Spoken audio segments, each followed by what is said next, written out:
Good evening, everyone. This is the Sleepy Doctor. Tonight we embark on a long journey together, a journey into the deepest mystery of existence. We are going to explore what happens when you die. You may be listening in the darkness of your room, resting your head, your eyes growing heavy. Let this story carry you. Do not worry about holding on to every word because the mystery is endless. All that matters is that you drift with me through the layers of knowledge, speculation, and wonder. When we speak of death, we are speaking of the one experience that unites us all. No matter where you were born, no matter what language you speak, no matter what dreams you carry in your heart, there is a single truth. One day your body will take its last breath. And what comes after that moment is the question that has haunted humanity since the very beginning. Let us begin with the science of dying. Science is where many people first turn when they want to understand death, because science offers the tools of measurement, the microscopes and machines that can follow the body as it shuts down. According to medicine, the process of dying is not a single event but a series of stages. Your heart slows, your blood pressure drops, and oxygen no longer reaches every corner of your body. Your cells, which have worked tirelessly since your birth, begin to fail one by one. Doctors call the moment when your heart stops and your breathing ceases clinical death. But that is not the end of the story. In fact, the boundary between life and death is blurry. Modern technology can sometimes restart the heart, can sometimes bring a person back even after minutes without breath. This creates an in-between space, a twilight zone where people are not fully alive but not permanently gone. Some who pass through this threshold report experiences that have puzzled scientists for decades.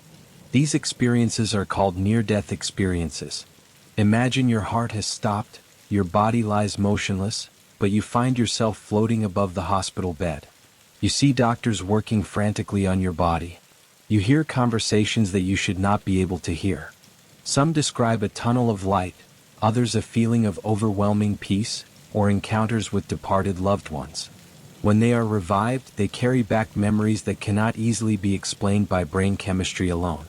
Scientists have offered theories. Some say that the dying brain releases floods of chemicals, creating visions that feel real but are hallucinations. Others point to the lack of oxygen in the brain, which can trigger strange patterns of light and sound.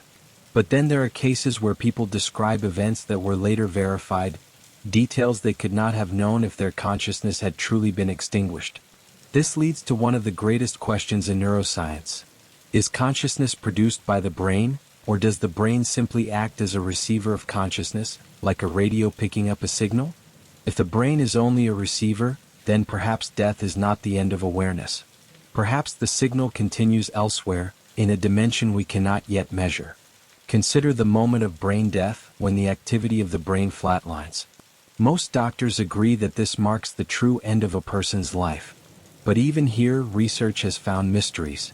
In some cases, bursts of brain activity have been recorded just after the heart stops, surges of synchronized energy more powerful than those seen during waking life. Could it be the brain's final fireworks, or could it be the mind breaking free? Science also shows us that energy does not vanish. According to physics, energy can only change form, never be destroyed.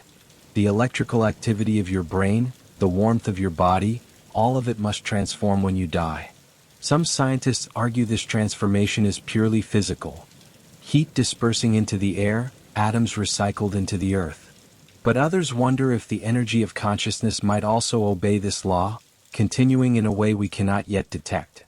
Now imagine this. You are lying in a hospital room, machines beeping softly around you. The doctors know the end is near. As your breathing slows, your brain releases a cascade of chemicals, dimming the pain, softening your awareness. The edges of the world blur. You may feel yourself sinking into a calm ocean, or lifting toward a brilliant horizon. From the outside, your loved ones see your chest rise and fall for the last time. But on the inside, a whole universe of transition may be unfolding. Let us pause and think of how many billions of people have passed through this doorway. Every ancestor of yours, every figure in history, every unknown soul who once walked the earth, all of them have faced this same mystery. And from their passing, stories have accumulated. Some return with visions, others remain silent forever. But together they leave behind a tapestry of clues. Science can explain part of the tapestry but not all. It can map the shutting down of organs, the collapse of cells, the silence of neurons. Yet it cannot explain why people see tunnels of light, or why they feel as though they are leaving their bodies. It cannot explain the timing of last words, spoken just as the final breath escapes, sometimes filled with startling clarity. One of the most fascinating scientific studies was carried out in hospitals where researchers placed hidden symbols on high shelves in emergency rooms, symbols that could only be seen from above. The idea was simple. If someone truly floated out of their body, they might be able to report the symbol. The results were inconclusive, but the very fact that serious scientists attempted this shows how deeply the mystery grips even the most rational minds. Another perspective comes from the study of terminal lucidity. This is a phenomenon where people with severe dementia or brain damage suddenly regain clarity in their final hours. A person who has been unresponsive for years might suddenly speak in complete sentences, recognize their family, even share last wisdom. How can a failing brain suddenly produce such moments? Some suggest it is a final burst of neural order, but others wonder if it points to something beyond biology. We must also consider the phenomenon of shared death experiences. This is when people who are present at the bedside of the dying report feeling as though they too are drawn into a vision. They may see the same light, feel the same sense of departure, even describe traveling partway with the dying person before returning. Such accounts suggest that whatever happens at death is not always private. It may ripple outward, touching those nearby. In this scientific landscape, we see both clarity and shadow. We know how the body fails, but we do not know where the mind goes. We can measure the chemistry, but we cannot measure the experience. And so, science gives us a doorway but does not tell us what lies beyond. Let us imagine again. You are standing at the edge of a vast ocean. Behind you is the solid land of life, familiar and known. Before you stretches water that disappears into the horizon. Science can describe the shore, the waves, the properties of water. But it cannot tell you what waits on the far side. To discover that, one must take the voyage. And so, we come to the end of our first exploration, the scientific theories of death. They offer us valuable insights but also leave us with profound questions. In our next journey, we will move from science to philosophy, to the realm of ideas that ask not just how death happens but what it means. For now, allow these thoughts to settle in your mind like gentle waves. You are drifting on the sea of mystery, carried by the questions that have no final answers, only endless fascination. Let us continue our journey. We began with science, with the machinery of the body and the fading of the brain. Now we enter a different landscape, the landscape of philosophy. Here, the questions are not about cells or organs, but about the very nature of existence. What does it mean to die? What does it mean to be? And if there is something beyond death, what shape might it take? Philosophers have wrestled with death since the dawn of recorded thought. In ancient Greece, thinkers like Socrates and Plato saw death not as an end, but as a passage. Socrates, on trial for his life, told his students that to fear death is to claim knowledge one does not have. He believed death is either a dreamless sleep or a journey to another place where souls continue to exist. Either way, he said, there is no reason for terror. Plato went further. In his dialogues, he described the soul as immortal, trapped within the body during life but freed at death. For Plato, death was liberation, the moment when the soul could finally return to the realm of pure truth, beyond the distractions of flesh. Centuries later, the Roman philosopher Epicurus offered a different view. He argued that death should not frighten us because when death arrives, we are no longer there to experience it. For him, existence ends completely at death, and therefore there is nothing to fear because there is no one left to feel fear. This idea, though stark, has comforted many who see in it a release from anxiety. Other traditions take yet another path. Eastern philosophies such as Hinduism and Buddhism propose cycles of rebirth. In these views, death is not a full stop but a comma, a pause before life begins again in a new form. Karma, the balance of one's actions, determines what comes next. For some, this means ascending to higher states of being. For others, it means returning to continue the lessons not yet learned. Buddhist thought also adds the concept of impermanence. Everything that arises must pass away. To cling to permanence is to suffer. Death, then, is simply part of the great rhythm of arising and fading, a reminder that nothing is fixed. Some Buddhist traditions speak of the bardo, an intermediate state after death where the consciousness moves through visions, shaped by its own habits and desires. Liberation comes from recognizing these visions for what they are. Philosophy also asks us to consider the relationship between body and mind. Are we purely physical beings or is there something more? René Descartes, the French philosopher, famously declared, "I think, therefore I am." For him, the essence of the self was thought, a thinking substance separate from the body. If that is true, then perhaps death does not erase the self. Perhaps the thinking substance continues.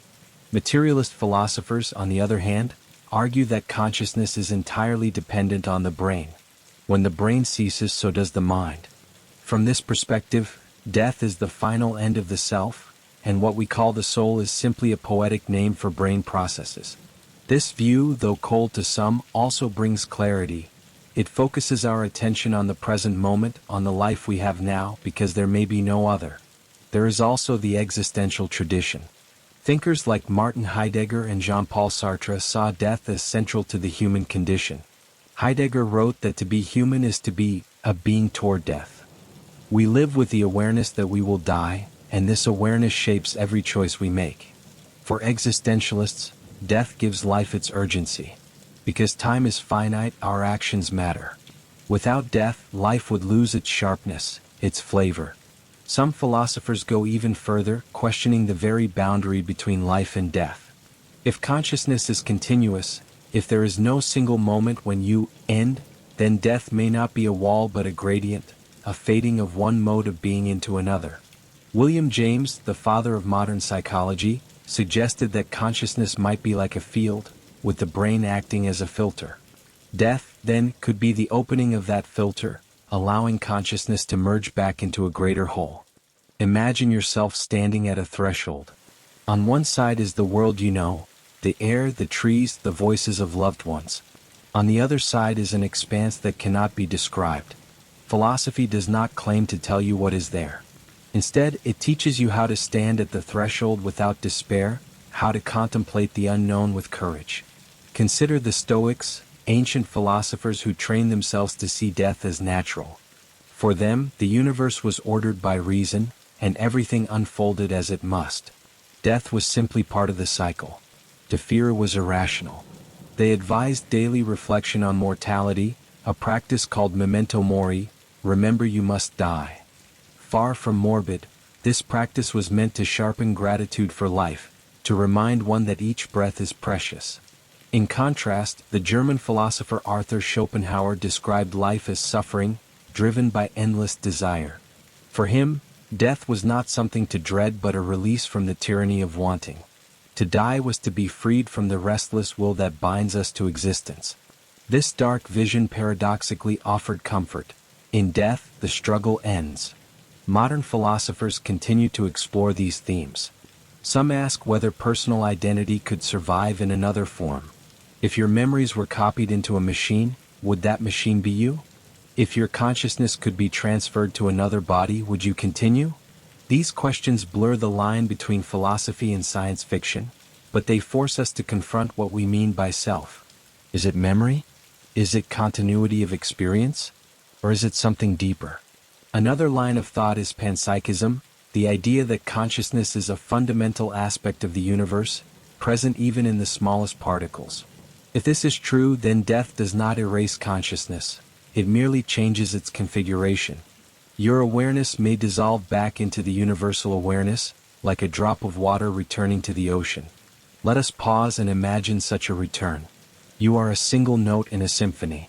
While alive, you sound your tone distinct and clear. At death, you do not vanish. You are absorbed into the music itself, becoming part of the harmony that has always been playing. Philosophy invites us to hear that possibility, to let it soften our fear. But philosophy also embraces doubt. Doubt is not an enemy here, it is a tool. By doubting, we see more clearly what we believe and why. Do we believe in an afterlife because we fear the void? Do we reject it because we fear disappointment? By examining our reasons, philosophy helps us approach death with honesty. Throughout history, countless philosophers have written about death, but none have given a final answer. That may be the point. Death resists final answers. It is the question that remains after every system of thought has been tested. Perhaps the value lies not in solving it but in living with it, letting it remind us of the fragile wonder of existence. As you lie here listening, let these thoughts drift through you like passing clouds. Some are comforting, others unsettling, but all are part of the great dialogue of humanity. Every philosopher who has ever lived has added a voice to this dialogue, and now you too are part of it, simply by wondering. Let us close this section with one more image. Imagine that death is a door. Science can measure the wood and the hinges. Philosophy can ask why the door exists, what it means to walk through, what it means to knock. But neither science nor philosophy can tell you what is on the other side. That remains hidden. Yet in the act of asking we find a strange kind of peace. And so, we end our philosophical exploration. We have seen death as sleep, as liberation, as nothingness, as rebirth, as union, as release.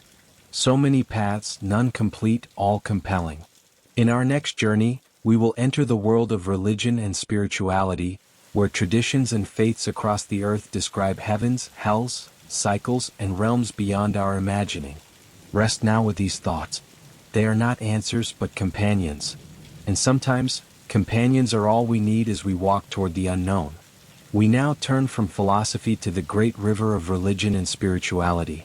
For thousands of years, human beings have told stories not only of how life begins, but of what follows when it ends. These stories have shaped civilizations, guided moral codes, and offered comfort to the grieving. They are not the language of laboratories or logic, but the language of faith, vision, and mystery. Let us walk quietly through these traditions, one by one, and see what they whisper about the life beyond. We begin with Christianity. At its heart lies the promise of resurrection and eternal life. In Christian belief, death is not the end but a doorway to judgment. The soul stands before God, and every action, every secret thought, is weighed. For those who lived in faith, there is heaven, a realm of perfect peace, reunion, and divine presence.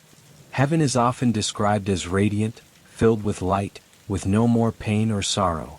For those who turned away, there is hell, a place of separation from God, sometimes envisioned as fire and torment, sometimes as emptiness. Between these two, some traditions speak of purgatory, a place of purification, where souls are cleansed before entering heaven. In these visions, death is not a closing chapter but the beginning of eternity, and life is the preparation for what comes after. Now let us turn to Islam, which paints a vivid picture of what lies beyond. At death, the soul is met by angels who question it. The body rests in the grave, but the soul begins its journey. On the day of judgment, every soul is raised again, standing before Allah to answer for its deeds. A great book is opened, recording every action of a life. Those who are found righteous are welcomed into Jannah, paradise, described as gardens beneath which rivers flow, filled with beauty and joy beyond imagination. Those who are not are sent to Jahannam, a place of punishment. Between the two lies a razor-thin bridge called As-Sirat, stretched over the fires of hell. The righteous cross swiftly, the wicked stumble and fall. In this vision, life is a test, and death is the moment when the results are revealed. In Hinduism, the journey of the soul is not linear but cyclical.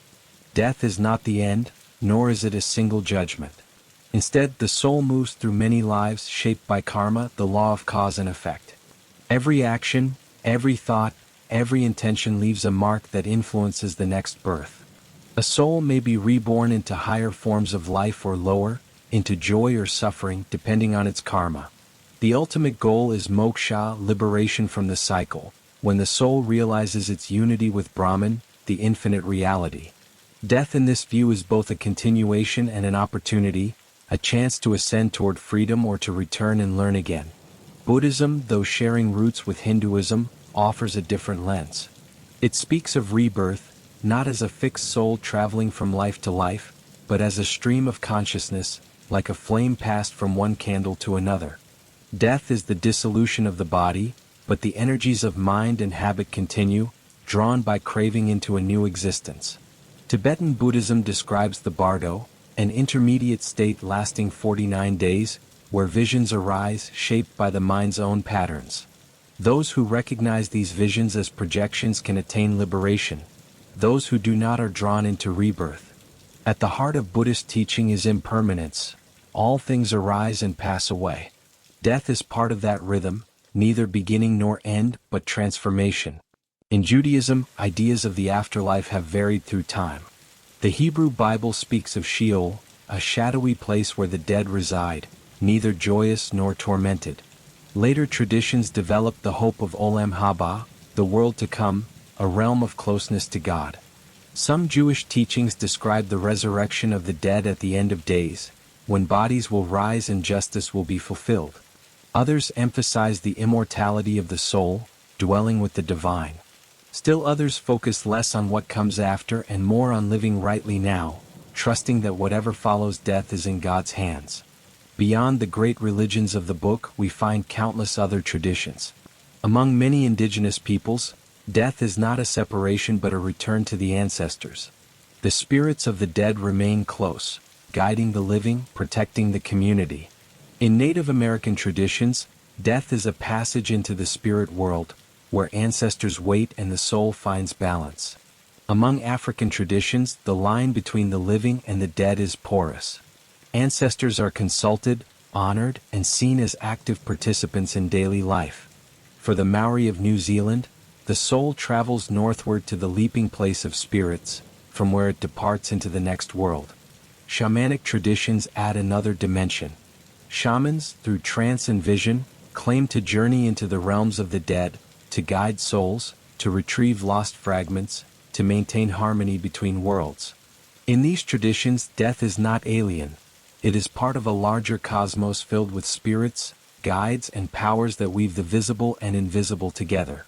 What is striking across these religions and spiritualities is the common theme of journey. Whether it is the soul ascending to heaven, crossing a bridge, passing through judgment, moving through cycles of rebirth, or traveling to ancestors, death is always portrayed as movement.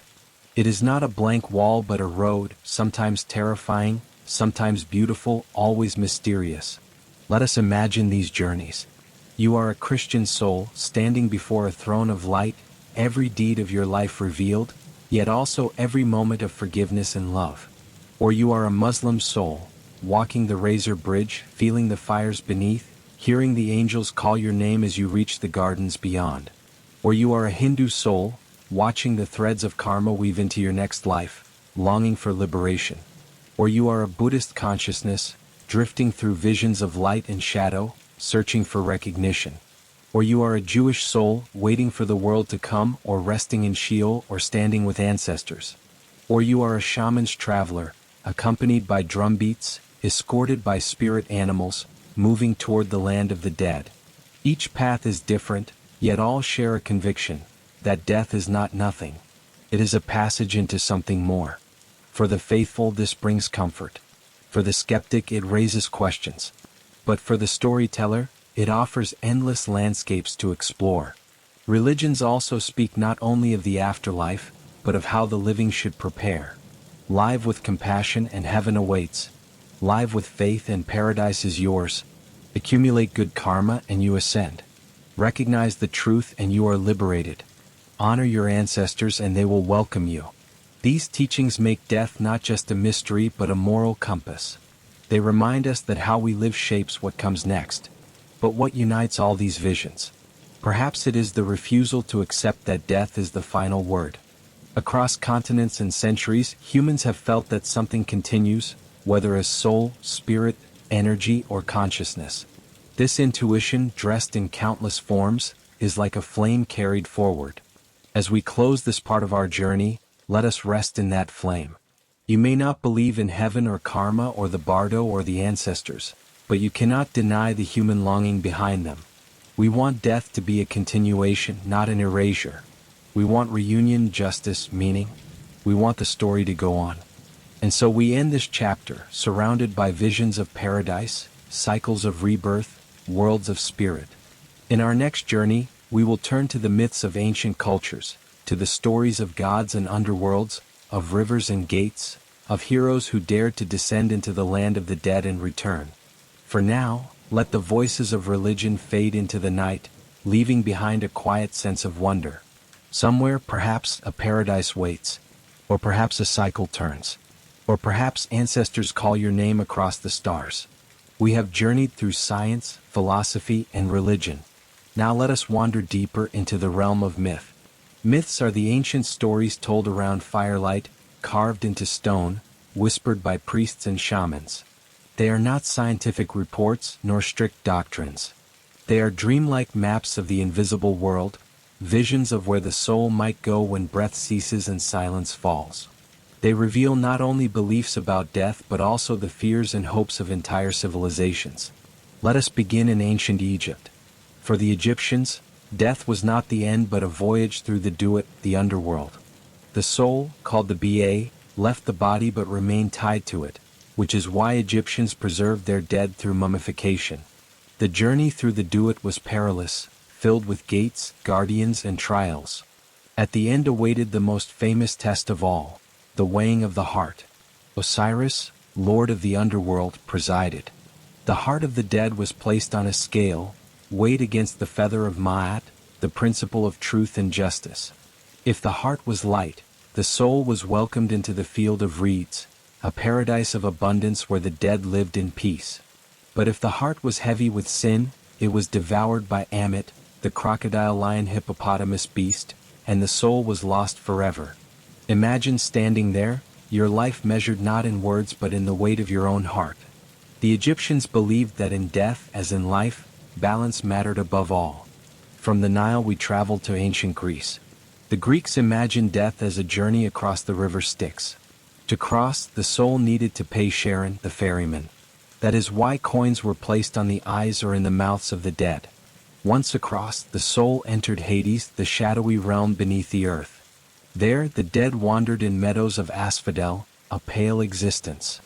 Heroes and the righteous, however, could find their way to the Elysian fields, a land of bliss and eternal rest.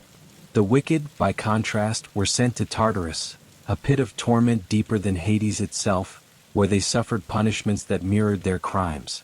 Think of Sisyphus, condemned to roll his stone forever, or Tantalus, forever thirsty and hungry though water and fruit surrounded him. In these stories, death was a reflection of life, a mirror that showed the truth of one's deeds. In Norse myth, the afterlife was no less dramatic. Warriors who died bravely in battle were chosen by the Valkyries, the shining maidens of Odin, and carried to Valhalla. There, in the Hall of the Slain, they feasted and fought endlessly, preparing for Ragnarok, the final battle at the end of the world. Others might go to Folkvangr, the field of the goddess Freya, equally honored. Those who died less gloriously, however, might find themselves in Hel, a cold and dreary realm ruled by the goddess of the same name. The Norse saw death as a continuation of struggle, a chance for glory, or a descent into gloom. For them, how one died mattered as much as how one lived. Let us sail farther, across the ocean to the Americas, where the Aztec and Maya peoples imagined vast underworlds. The Aztecs spoke of Mictlan, a 9-level underworld through which souls had to travel. Each level brought new challenges: mountains that crashed together, winds that cut like knives, rivers of blood. Only after enduring them all could the soul find rest. The Maya described Xibalba, the place of fear, ruled by lords of death who tested souls with trials of darkness, cold, and terror. Yet through these challenges, courage and endurance could bring transformation. Death was not passive, it was an initiation. In Chinese mythology, the afterlife was structured like a vast bureaucracy, mirroring the empire itself. Souls passed through 10 courts of hell, each presided over by a judge. Sins were weighed, punishments assigned. Eventually, the soul reached the wheel of reincarnation, where it drank the waters of forgetfulness before being reborn. Yet there was also the possibility of ascending to the heavens, to dwell among the immortals, or descending to darker realms. The Chinese afterlife was not only about justice but about the balance of cosmic order. Across Polynesia, the journey of the soul was also imagined as a voyage. For the Maori, the spirits of the dead traveled north to Te Rarenga Wairua, the leaping place of souls, where they descended into the sea and departed for the ancestral homeland of Hawaii. Death was a return, not an end. The Hawaiian tradition spoke of spirits traveling to Laina, sacred cliffs where they leapt into the next world. For island cultures surrounded by ocean, it is no wonder the afterlife was pictured as a sea voyage, a return across the waters from which life came. In Mesopotamia, the cradle of civilization, the afterlife was grim. The Sumerians and Babylonians described a shadowy underworld called Kur or Irkalla, where all the dead, great or small, shared the same fate. They ate dust, drank muddy water, and lived in darkness. The goddess Ereshkigal ruled there, and no soul could escape. For these ancient peoples, death was inevitable and equalizing, stripping away all distinction. From these diverse myths, patterns emerge. Rivers, gates, and bridges appear again and again. Trials and judgments recur. Rewards and punishments reflect the values of the living. In Egypt, truth was central. In Greece, heroism and justice. In Norse lands, bravery. In Mesoamerica, endurance. In China, order. In Polynesia, connection to ancestors. Myths are mirrors showing what cultures most cherished and most feared. But myths are not only maps for the dead. They are also stories for the living. To hear of the weighing of the heart reminds you to live with honesty. To know of Valhalla encourages bravery. To hear of Tartarus warns against arrogance. To imagine Mictlan or Xibalba teaches perseverance. Myths guide behavior as much as they soothe fear. Now close your eyes and imagine yourself stepping into one of these myths.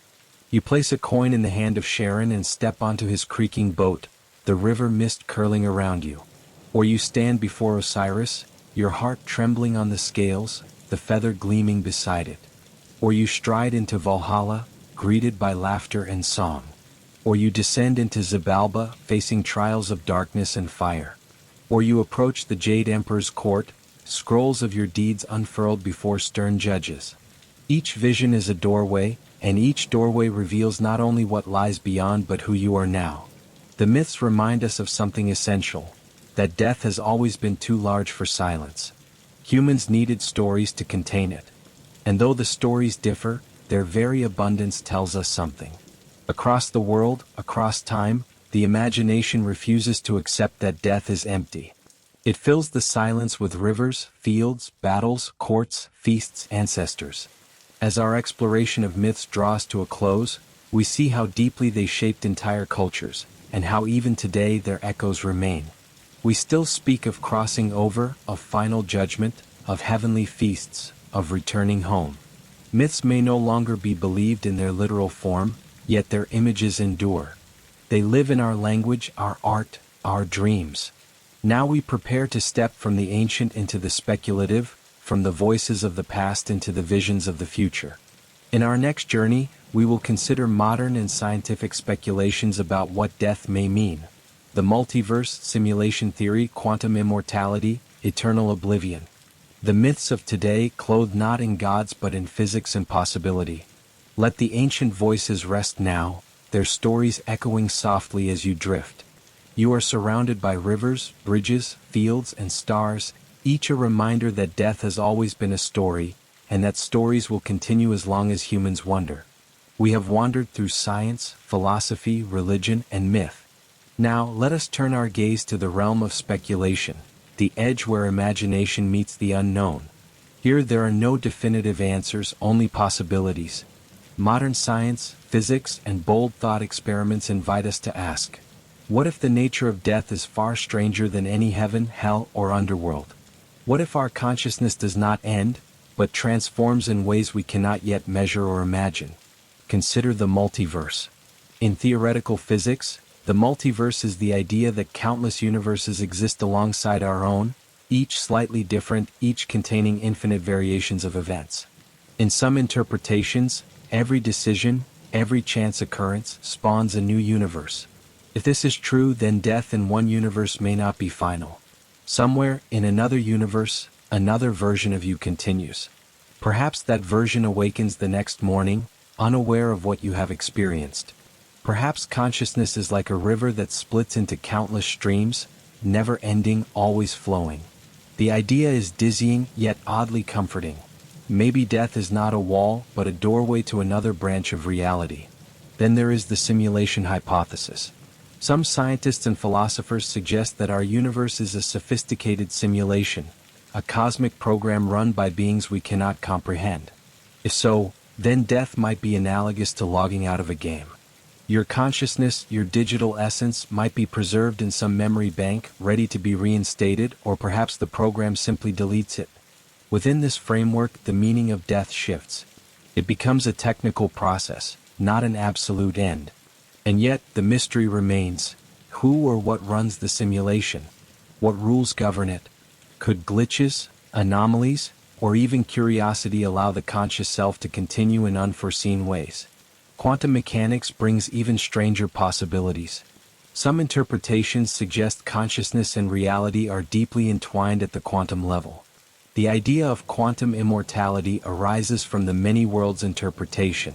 Suppose every time you face death, the universe splits, and there is always a branch in which you survive.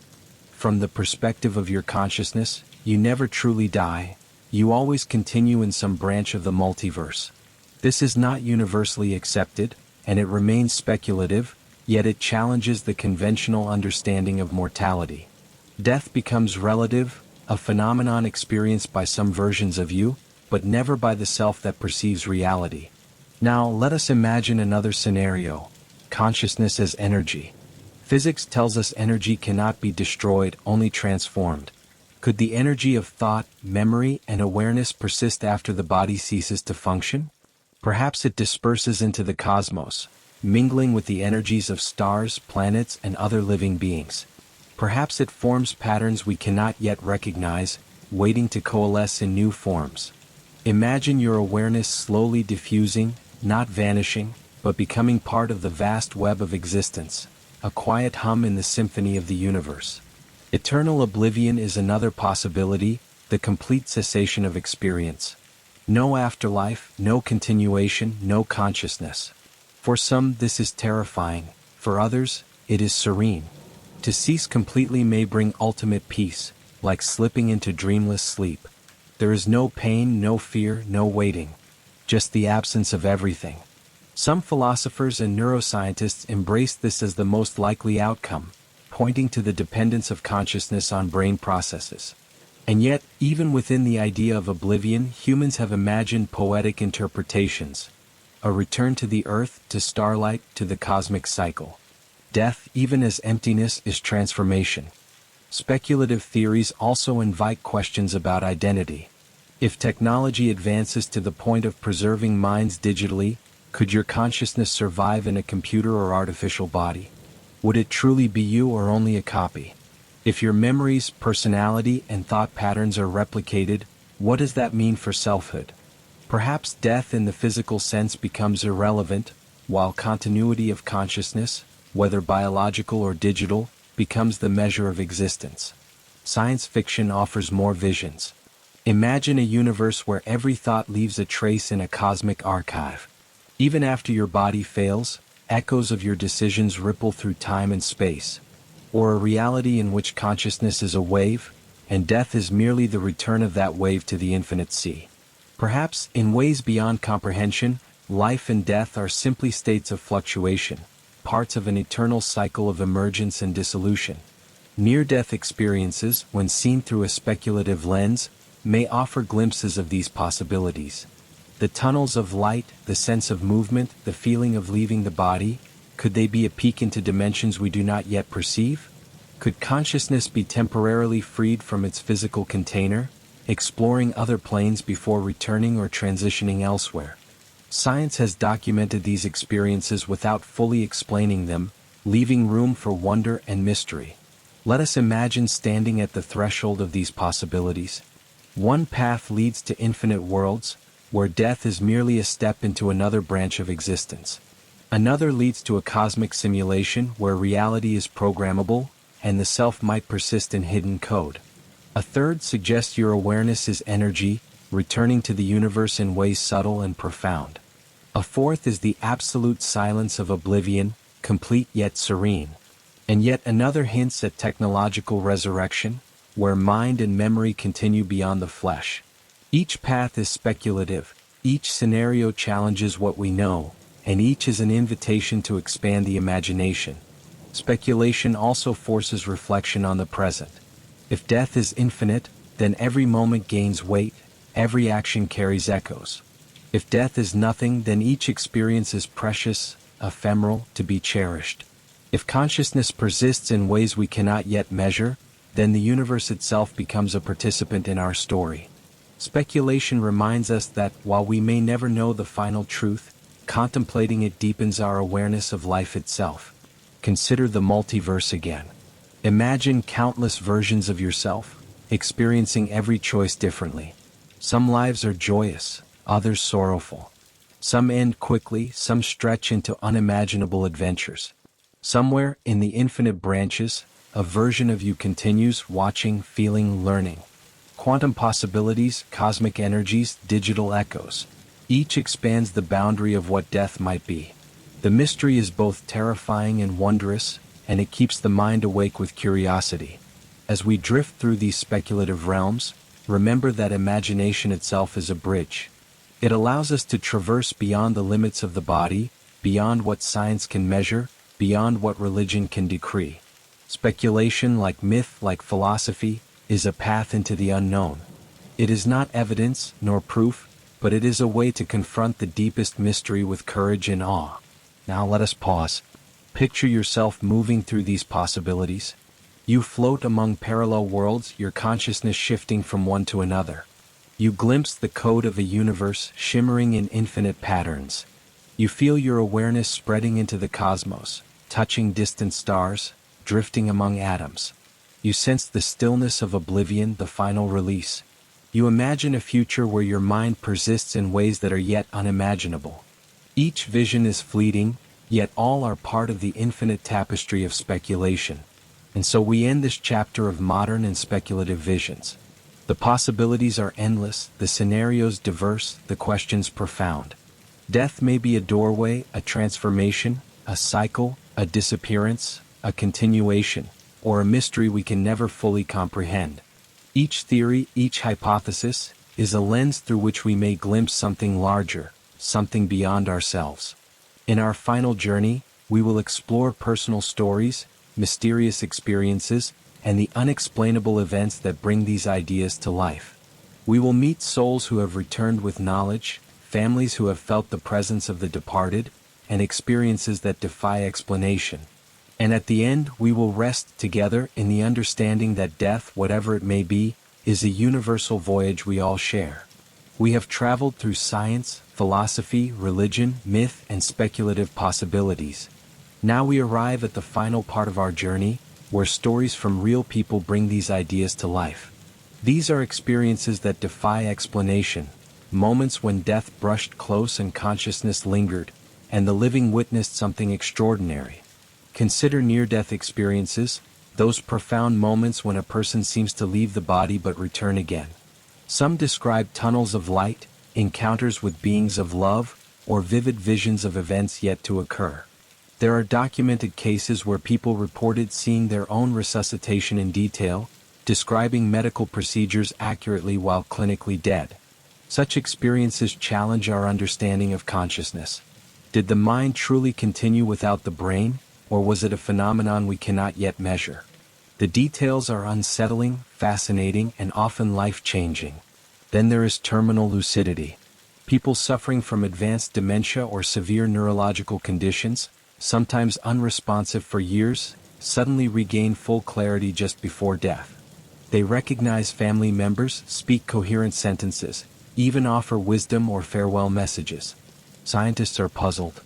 How can a failing brain suddenly function so brilliantly in its final hours? Some speculate it is a final surge of neural activity. Others wonder if it hints at something beyond physical explanation. In any case, these moments remind us that consciousness can defy expectation, that the mind may hold mysteries beyond what we can quantify. Shared death experiences are another phenomenon.